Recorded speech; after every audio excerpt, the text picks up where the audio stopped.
नमस्कार, मैं हूं आशुतोष और आप देख रहे हैं सत्यहिंदी.com। सत्यहिंदी.com के खास कार्यक्रम आशुतोष की बात में आपका स्वागत है।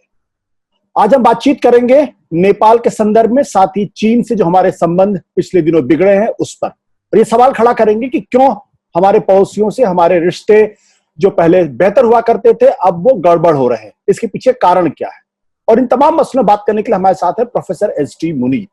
आपका बहुत बहुत स्वागत है सर। लेकिन बातचीत को शुरू करने के पहले एक छोटी सी अपील मैं अपने दर्शकों से करना चाहता हूं।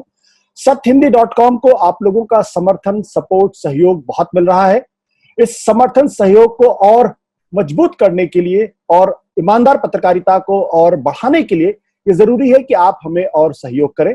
आपको कुछ नहीं करना है, इस वीडियो के नीचे जो डिस्क्रिप्शन है उसमें एक लिंक मिलेगा, उस लिंक को आप क्लिक करेंगे और उसके बाद अगर आप हमें आर्थिक भुगतान करेंगे तो हमें बहुत बहुत मदद मिलेगी। और अब बातचीत शुरू करते हैं। सर, अभी जब मैं आपसे बातचीत कर रहा हूं तो थोड़ी देर पहले नेपाल की पार्लियामेंट ने वो बिल पास कर दिया है और एक तरीके से कहें कि एक बहुत ही बेलिजरेंट सा अप्रोच दिखाई पड़ता है। नेपाल जो हमारा बहुत ही ट्रस्टेड एलाई हुआ करता था, बहुत ही परंपरागत दोस्त हुआ करता था, क्यों हमसे नाराज है? नाराजगी का कारण क्या आप समझते हैं? देखिए, कारण बहुत सारे हैं। पहली सबसे बड़ी बात तो ये है कि हम जो पुरानी परंपरा, रोटी बेटी, स्पेशल संबंध, विशिष्ट संबंध, यूनिक संबंध, संस्कृति, सिविलाइजेशन, इन सब की बात करते हैं, वो अच्छी है, ठीक है। लेकिन जब तक इन सब को वर्तमान और भविष्य से जोड़ा नहीं जाएगा तब तक इनका कोई माने आजकल रहता नहीं है। हिंदुस्तान बदल गया है, नेपाल बदल गया है। नेपाल की जनसंख्या यूथफुल है, एस्पिरेंट है, मोर कॉन्फिडेंट है, पहले से मोर नेशनलिस्ट है। और वो ये पुरानी बातों को याद दिला के अगर हम काम चलाना चाहें तो वो संभव नहीं है। तो ये सब बातें तो उसके बैकग्राउंड में है। लेकिन 2015 के बाद में हम लोगों ने एक दो बड़ी गलतियां की जिससे उसके साथ संबंध बिगड़ गए। एक तो उनका संविधान जब बन रहा था तो हमने उसमें इस तरह से इंटरफियर किया जो कतई डिप्लोमेटिकली वाजिब नहीं था, क्योंकि जब उनकी कॉन्स्टिट्यूएंट असेंबली ने कॉन्स्टिट्यूशन को पास कर दिया तब मोदी जी ने अपने स्पेशल दूत, स्पेशल एनवॉय डॉक्टर जयशंकर, जो उस वक्त फॉरेन सेक्रेटरी थे, उनको भेजा और कहा कि आप संविधान पे दस्तखत ना कीजिए जब तक तराई वालों की मांग नहीं मान लेते हैं। वो एक बड़ा अजीब सा प्रयास था जो नहीं करना चाहिए। और उसके बाद हमने उनके ऊपर इकोनॉमिक कोर्सिव डिप्लोमेसी लगाई, जिसको वो लोग ब्लॉकेड कहते हैं। कई मायने में उनके पास सामान नहीं, तो एक छोटे बच्चे से लेके बड़ा नेपाली सभी नाराज हुए कि क्यों हिंदुस्तान हमारे साथ ऐसा कर रहा है। और उसको वहां के राजनीतिज्ञों ने, खासतौर से ओली जी ने, उसका राष्ट्रवाद में पिरोकर अपना राजनीतिक स्वार्थ भी सीधा किया। और नेपाल में एक बिल्कुल गहरी लहर ये हो गई कि भारत हमारा भला नहीं चाहता है और भारत से हमारे साथ संबंध अच्छे नहीं हो सकते हैं। तो जो मोदी जी 2014 में वहां गए थे और उन्होंने अपनी भाषण से सबको मंत्रमुग्ध किया था, वो सब सफाई हो गई। जो कुछ भी प्रयास हम कर रहे थे वो इस राष्ट्रवाद, नेपाल के नए उभरे हुए राष्ट्रवाद के प्रवाह में बह गए। और आज हम देख रहे हैं उसी का परिणाम है। जो आप बॉर्डर इश्यू को लेकर देखिए, ट्रेड इश्यू को लेकर देखिए, चीन को बुलाने को लेकर देखिए, कोई भी प्रश्न देखिए।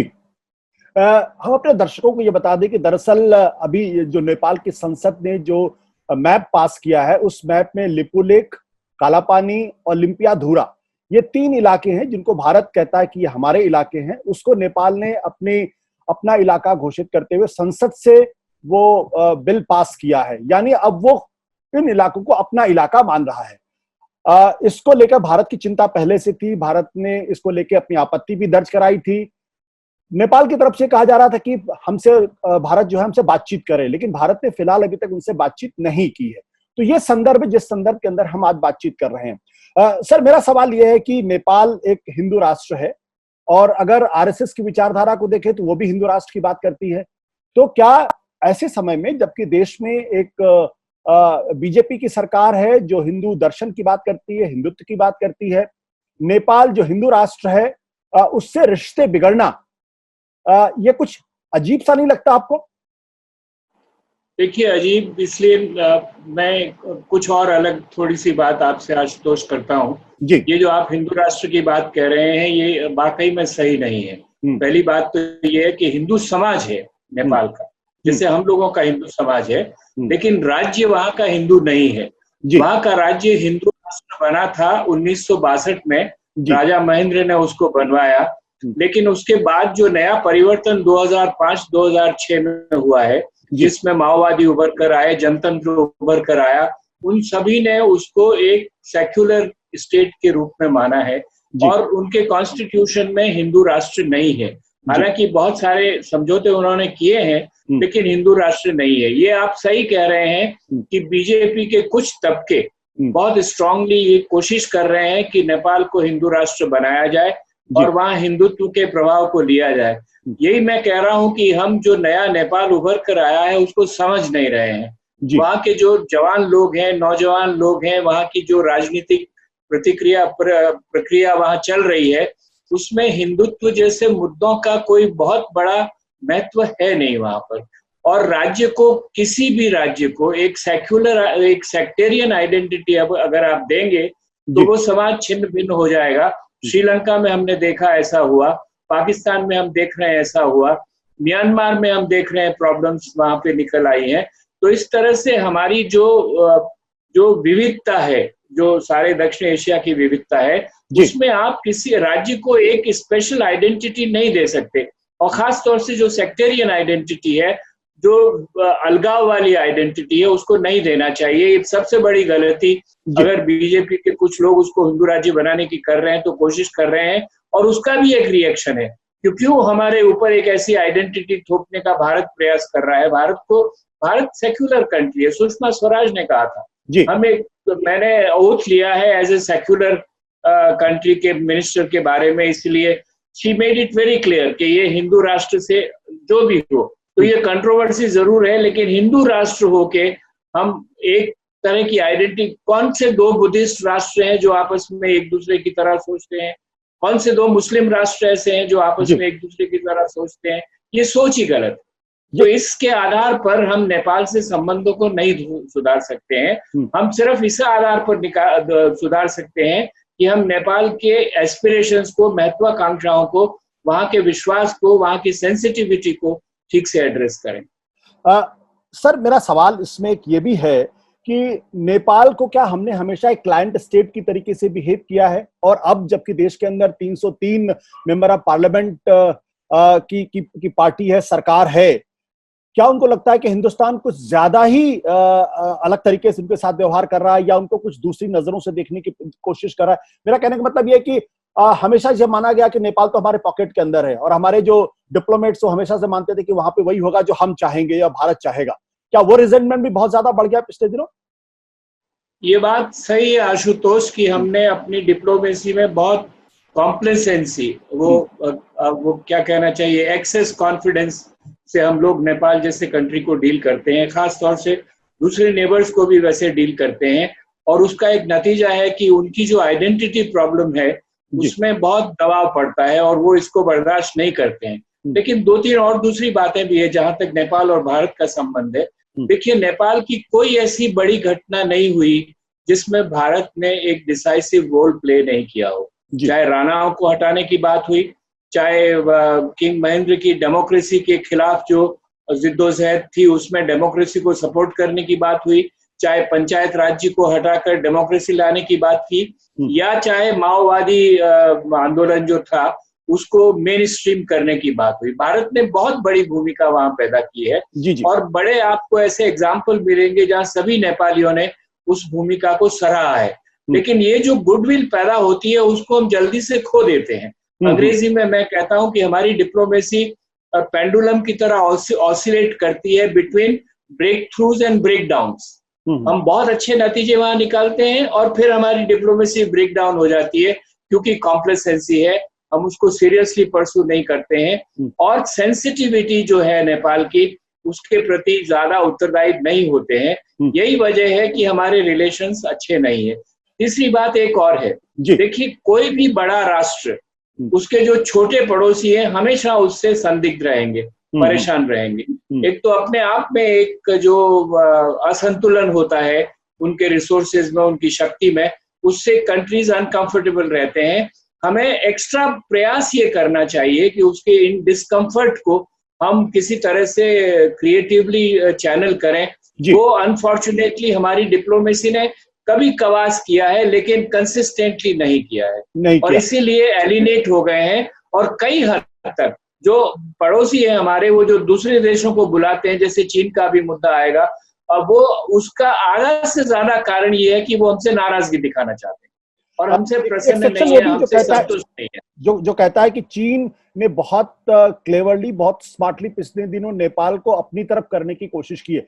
तो ये जो चीन है, ये कितना रिस्पॉन्सिबल है नेपाल के अंदर भारत विरोधी माहौल बनाने के लिए? देखिए, ये सवाल आपने बहुत अच्छा उठाया है, मैं समझता हूँ। ऐसा कोई वक्त नहीं था जबकि हमारे पड़ोसी, खास तौर से नेपाल, चीन की बात नहीं करते थे। 1960 में जब राजा महेंद्र हमसे नाराज हुए तो उन्होंने चीन को बुलाया, चीन से काठमांडू कोडाली सड़क बनाई, उन्होंने एक पीस एंड फ्रेंडशिप ट्रीटी वहां पर की, अपना बॉर्डर उसके सेटल किया। तो हमेशा से छोटे मुल्कों का ये रवैया रहा है कि वो जब भी भारत से दुखी होंगे तो किसी बाहरी शक्ति को बुलाकर अपनी ताकत दिखाने की कोशिश करेंगे, काउंटर बैलेंस करने की कोशिश करेंगे। उसमें वो अमेरिका को भी इस्तेमाल करते थे, पाकिस्तान को भी इस्तेमाल करते थे, चीन को भी इस्तेमाल करते थे। लेकिन 2000 से जो नई शताब्दी शुरू हुई है, उससे चीन के व्यवहार में एक बड़ा परिवर्तन आया है। एक मिनट दें आप उसको, मैं ये बात समझाता हूँ। आराम से। बहुत बड़ा परिवर्तन आया है। वो परिवर्तन ये है कि पहले तो चीन इन पड़ोसी देशों के बुलाने से जाता था भारत को काउंटर करने के लिए, काउंटर बैलेंस करने के लिए। अब चीन की अपनी जरूरतें हैं कि वो दक्षिण एशिया में अपने पांव जमाना चाहता है, चाहे ये देश चाहे चाहे नहीं चाहे। और उसके 3-4 कारण है। एक तो सिंचियांग और तिब्बत में वो अपने आप को जरा कॉन्फिडेंट फील नहीं करते हैं, वल्नरेबल फील करते हैं। दूसरा, वो इंडियन ओशन की वजह से यहाँ पर रहना चाहते हैं। हम लोगों ने साउथ चाइना सी में जाने की बात की है, तो वो भी हमारे पास आके रहना चाहते हैं। तीसरी सबसे बड़ी बात यह है कि दक्षिण एशिया की कुल पॉपुलेशन है 1.7-1.8 बिलियन, सही गलत थोड़ा बहुत इधर उधर होगा। वो सारी पॉपुलेशन कम से कम औसतन तरीके से 5-5.5% से बढ़ रही है। कोरोना को छोड़ दीजिए, कोरोना को पीरियड को आप छोड़ें। अब इतने बड़े बाजार को कौन नेग्लेक्ट करेगा? और चीन जैसी उभरती आर्थिक शक्ति इतने बड़े बाजार को नेग्लेक्ट नहीं कर सकती है। इसीलिए वो दक्षिण एशिया में आएंगे, भारत सीधा आने देगा तब भी आएंगे, और भारत के पड़ोसियों के माध्यम से भी आएंगे। तो चीन के आजकल, और ये भी वो चाहेंगे कि ये सारा खित्ता जो है वो अमेरिका की तरफ नहीं लग जाए, या भारत और अमेरिका मिलकर इन देशों को चीन के खिलाफ इस्तेमाल नहीं करें। नेपाल इंसिडेंटली जब तिब्बत का मसला था तो अमेरिकन ने मुस्तांग को लेकर खंपा जो रिबेल्स थे उनको इस्तेमाल किया और करीब 20 वर्ष तक तिब्बत में लड़ाई लड़ी। तो इसलिए चीन परेशान है। तो चीन की अपनी जरूरतें हैं कि वो अब साउथ एशिया में बहुत पावरफुली आना चाहता है। और मैं यहाँ तक कहता हूँ कि अगर नेपाल, श्रीलंका, पाकिस्तान, भूटान, मालदीव्स, म्यांमार, बांग्लादेश सभी कहें कि हमें चीन नहीं चाहिए, तो भी चीन आएगा। तो भी चीन आएगा, क्योंकि चीन को जरूरत है यहाँ रहने की, और इसीलिए वो प्रलोभन भी देगा, दबाव भी लगाएगा। वो जो डेट ट्रैप कहते हैं हम उसको, वैसे जकड़ के इन देशों को रखेगा और अपने प्रभाव को मजबूत बनाने की कोशिश करेगा। सर, ये जो लद्दाख में अभी चल रहा है, जो भारत की जमीन पर गलवान घाटी के अंदर आ जाना या फिर पेंगोंग शो पे आ जाना, ये क्या चीन का भारत को संदेश देने का मकसद है कि आप जरा थोड़ा अपनी हैसियत में रहिए, हमसे ज्यादा झगड़ने की कोशिश मत करिए, ज्यादा अमेरिका की गोद में जाने की कोशिश मत करिए? क्यों ऐसा क्यों कर रहा वो? बिल्कुल ऐसा है। और उसके साथ एक बात और है, जब लद्दाख का प्रश्न आता है तो आप ईस्टर्न लद्दाख, जहां से कि ये सड़क जा रही है, और जो वेस्टर्न लद्दाख है, देखिए दौलत बेग ओल्डी कहां पर है? काराकोरम हाईवे के बिल्कुल पास में है। काराकोरम हाईवे क्या काम करता है? चीन को पाकिस्तान से जोड़ता है, और वहां पर हमारा सियाचिन भी है। अगर अगर चीन पाकिस्तान ऑक्यूपाइड कश्मीर में बिलियंस ऑफ डॉलर्स को इन्वेस्ट कर रहा है और आप इधर से ये आवाज लगाते हैं कि हम पीओके को लेके छोड़ेंगे, हम अक्साई चीन को लेके छोड़ेंगे, तो चीन को भी परेशानी होती है कि कहीं भारत वाकई में इस सारे हिस्से को डिस्टर्ब नहीं करें, और डिस्टर्ब करने से उनका नुकसान होगा। इसीलिए वो नहीं चाहेंगे कि भारत की शक्ति वहां पर बढ़े, और इसीलिए ये जो सड़क जा रही है उसके प्रति उनकी खिलाफत है। वो नहीं चाहते हैं दौलत बेग ओल्डी हमारी स्ट्रांग हो रही है, उसको वो नहीं चाहते हैं। और हमने, अमित शाह ने तो आपको याद है साफ कहा था कि हम अक्साई चीन भी लेके रहेंगे, और मोदी जी ने और सारी सरकार कह रही है कि हम पीओके को लेके रहेंगे। तो बताइए, पीओके में उनके बिलियंस ऑफ डॉलर लगे हुए हैं, वो कुछ ना कुछ तो करेंगे ना। तो यही इसीलिए एक तरह से उस सारी स्ट्रेटेजिक मामले को कंट्रोल करने के लिए भी चीन अपनी स्थिति को लद्दाख में ज्यादा मजबूत करेगा। और उसके अलावा याद कीजिए माओ का 1950 का एक स्टेटमेंट, जिसमें उन्होंने कहा था कि चीन हथेली है और उसके साथ तिब्बत हथेली है और उसके साथ 5 हमारी उंगलियां हैं। हथेली तो हमने ले ली है, जब उन्होंने तिब्बत को ले लिया 51 में, 51-52 में बात की थी, और जो 5 उंगलियां गिनाई थी उसमें से आपको याद होगा एक उंगली लद्दाख थी, एक नेपाल, एक भूटान, एक सिक्किम और एक अरुणाचल प्रदेश। तो ये 5 उंगलियों को लिबरेट करने की जो धारणा है वो चीन की बहुत पुरानी है। आजकल उसको आर्टिकुलेट नहीं कर रहे हैं क्योंकि उससे ये सारे देश उखड़ जाएंगे, लेकिन ये भूलिए मत कि उनकी जो मनस्थिति है, उनका जो विजन है, उसमें ये शामिल है। आपको क्या लगता है, क्या चीन अब इस जमीन को छोड़ के वापस जाएगा? नहीं, वापस कतई नहीं जाएगा। वो उनकी वो लोग कहते हैं ना सलामी स्ट्राइक है, कि वो आप 10 किलोमीटर आगे बढ़ जाइए, फिर झगड़ा हो तो 6 किलोमीटर पीछे आ जाइए, तो भी 4 किलोमीटर पे तो बैठे ही रहे ना। तो इस तरह से वो निबल करेंगे और उनकी अपनी जो लाइन ऑफ एक्चुअल कंट्रोल है वो उसको सही करने की कोशिश करेंगे। वो यही कह रहे हैं बार बार। हमारे लीडर्स भी, राजनाथ सिंह जी ने भी ये कहा कि परसेप्चुअल डिफरेंस है। परसेप्चुअल डिफरेंस का मतलब कुछ ऐसे पॉइंट्स हैं जहाँ पे 2 LACs हैं, एक हमारी एक उनकी। हम अपनी LAC को लेके रहेंगे और चीन अपनी LAC की बात करेगा। तो उनका अपना एक तरीका है कि इस जगह में ये हमारी जगह है, इसको हम लेके रहेंगे। तो वो भी एक टेरिटोरियल नेशनलिज्म जो चीन का है बहुत स्ट्रांग है। हमारा आजकल स्ट्रांग लग रहा है, लेकिन पूरे पिछले 70 साल में टेरिटोरियल नेशनलिज्म हमारा नहीं रहा। आशुतोष आपको याद दिलाएं कि हमने कच्छातीरू श्रीलंका को दे दिया। बांग्लादेश में जो झगड़ा हुआ, हमने इंटरनेशनल आर्बिट्रेशन को मान लिया, उसको पीओके को हम भूल गए थे। मोदी जी ने याद दिलाना शुरू किया कि पीओके को भी वापस लेना है। अक्साई चीन को भी भूल गए थे। नेहरू को अक्साई चीन की बात पता लगी 56-58 में, और तब से ये मामला चल रहा है। तो इसलिए हमारा टेरिटोरियल नेशनलिज्म बहुत वाइब्रेंट नहीं है। चीन का टेरिटोरियल नेशनलिज्म बहुत वाइब्रेंट है, और जो वो समझते हैं कि उनकी जमीन थी वो उसको जरूर लेने की कोशिश करें। आपसे आखिरी सवाल है कि जो असर्टिव नेशनलिज्म जो देश के अंदर है, और अब जब हम अंतर्राष्ट्रीय स्तर दिखाने की कोशिश कर रहे हैं कि भारत एक बहुत बड़ा इकोनॉमिक सुपर पावर बन गया है, और हम जो 70 सालों की जो पुरानी गलतियां हैं, नेहरू के जमाने की गलतियां हैं, चाहे वो टेरिटोरियल हो चाहे किसी और तरीके के, उसको हम ठीक करेंगे, दुरुस्त करेंगे। जिसमें अक्साई चीन का मसला भी आता है, पीओके का भी मसला आता है, और 1962 में जो भारत ने चीन के साथ लड़ाई हारी उसका भी मसला आता है। क्या ये जो असर्टिव नेशनलिज्म है और भारत की विदेश नीति में अपने आप को कुछ ज्यादा असर्ट करने की कोशिश है, वो चीन को तकलीफ दे रहा है, या चीन वाकई में अब भारत को बताना चाहता है कि भाई आप इतनी सीमा के अंदर रहो, अब हमें जो है अंतरराष्ट्रीय स्तर सुपर पावर बनना है, आप मेरे साथ आना चाहते तो आओ, और नहीं आना चाहते तो फिर आपको सबक सिखाना पड़ेगा? नहीं, सभी बातें हैं, और हमारे असर्टिव नेशनलिज्म से भी चीन परेशान है। लेकिन देखिए, रविंद्रनाथ ठाकुर को याद कीजिए, उन्होंने कहा कि बहुत असर्टिव और एग्रेसिव नेशनलिज्म देश का भला नहीं करता। और इस तरह का जो नेशनलिज्म है हम लोग, और मैं समझता हूं कि काफी हद तक हमारा ये नेशनलिज्म आंतरिक राजनीति को फीड करने के लिए, क्योंकि हम जानते हैं आप बिना मिलिट्री एक्शन क्या नॉन मिलिटरीली हम पीओके को ले पाएंगे जी? क्या नॉन मिलिटरीली हम अक्साई चीन को ले सकते हैं? क्या हम मिलिटरीली इतने प्रिपेयर्ड हैं कि मिलिटरीली एग्रेसिव होकर इन दोनों इलाकों को ले सकते हैं? हम लोगों ने बलूचिस्तान, ये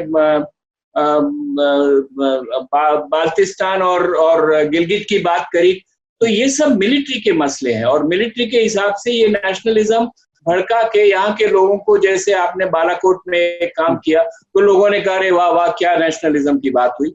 ये आंतरिक मोबिलाइजेशन के लिए एक इफेक्टिव इंस्ट्रूमेंट है, लेकिन डिप्लोमेसी के हिसाब से लोग और आपके पड़ोसी हैं वो उससे जरा घबराते हैं, उससे परेशान होते हैं, उससे उनकी दिक्कतें पैदा होती है और उसका आपके संबंधों पे असर होता है जो हम देख रहे हैं सब। क्या भारत चीन को पीछे करने के लिए सर्जिकल स्ट्राइक कर सकता है? मैं नहीं समझता हूं कि ऐसी कोई सर्जिकल स्ट्राइक होगी। हम तो बार बार डिफेंस करते हैं, खुद राजनाथ जी ने कहा कि हजारों लोग उधर से आ गए। अरे भाई आ कैसे गए? उन्होंने ट्रेंचेस बना दी, वो हथियार ले आए, तो क्या हमारी इंटेलिजेंस हो रही थी? मिलिट्री इंटेलिजेंस हो रही थी, रॉस हो रहा था। इतना उन्होंने 60-65 किलोमीटर की जमीन ले ली है, तो हम कर क्या रहे थे? तो ये हकीकत है जमीन की। जी। और बात करने को हम लोग लंबी चौड़ी काफी बातें कर सकते हैं, उसमें कोई एतराज नहीं है।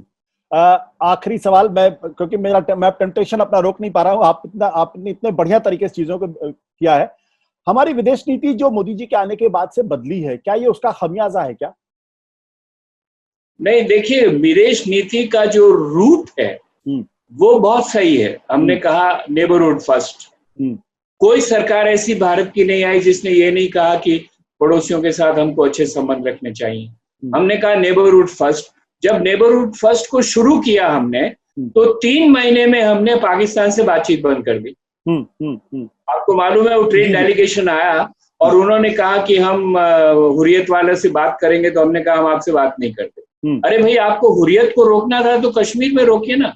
हुर्रियत को आपने दिल्ली तक तो आने दिया और फिर कहा कि अब पाकिस्तान हाई कमीशन में बात हो रही तो आप उसको वहीं रोक लेते। तो पहली बात वहां से शुरू हुई। फिर काठमांडू की जो समिट हुई थी, सार्क समिट, उसमें हमने साफ कहा कि या तो हम सबको साथ लेके चलेंगे, सब हमारे साथ नहीं आएंगे तो हम वैसे एकला चालो, जितने लोग हमारे साथ आएंगे उसको साथ लेके चलेंगे। तो हमें जो रीजनल कोऑपरेशन का फ्रेमवर्क था, हमने कहा उससे हम अलग थलग हो गए। अब हम कह रहे हैं सार्क का ऑल्टरनेटिव हमने बिम्स्टेक बना रखा। तो और उसके अलावा आपको याद होगा म्यांमार में हम लोग इंटरफियर वो मिलिट्री एक्शन किया और हमारे मंत्रियों ने बड़े मसल्स फैलाकर कहा कि हमने बड़ा काम किया और सभी पड़ोसियों में ऐसा ही करेंगे। अरे आप क्या मैसेज दे रहे हैं इन लोगों को कि क्या हम तो ये इस तरह से, तो ढांचा ठीक था लेकिन उसको इम्प्लीमेंट करने का, परिणित करने में बहुत गड़बड़ थी। और सबसे बड़ी गड़बड़ ये है हमारी वो डिलीवरी डेफिशिएंसी है जी। डिलीवरी हम कहते कुछ हैं, कर नहीं पाते हैं। मोदी जी ने बहुत हद तक इस डिलीवरी डेफिसिट को ठीक करने की कोशिश की है, लेकिन हमारा सिस्टम, हमारा स्ट्रक्चर, हमारी ब्यूरोक्रेसी, हमारे बिजनेस इंटरेस्ट, कॉर्पोरेट सेक्टर सब ऐसे हैं कि उस ढंग से स्ट्रेटेजिकली न सोचते हैं न काम करते हैं। इसीलिए लोग कहते हैं कि देखिए चीन ने कहा डिलीवर कर दिया, आपने कहा डिलीवर नहीं हो रहा है। तो उससे भी हमारी जो नेबरहुड की पॉलिसी है उसको, उसमें खामियाजी हुई है। जी जी, बहुत बहुत शुक्रिया सर, इतनी अच्छी बातचीत करने के लिए और इतनी क्लैरिटी के साथ हमारे दर्शकों को समझाने के लिए। Thank you so much sir, thank you. सत्य हिंदी के और वीडियोस को देखने के लिए हमारे YouTube चैनल को सब्सक्राइब करें और सीधे नोटिफिकेशन पाने के लिए बेल आइकन दबाएं।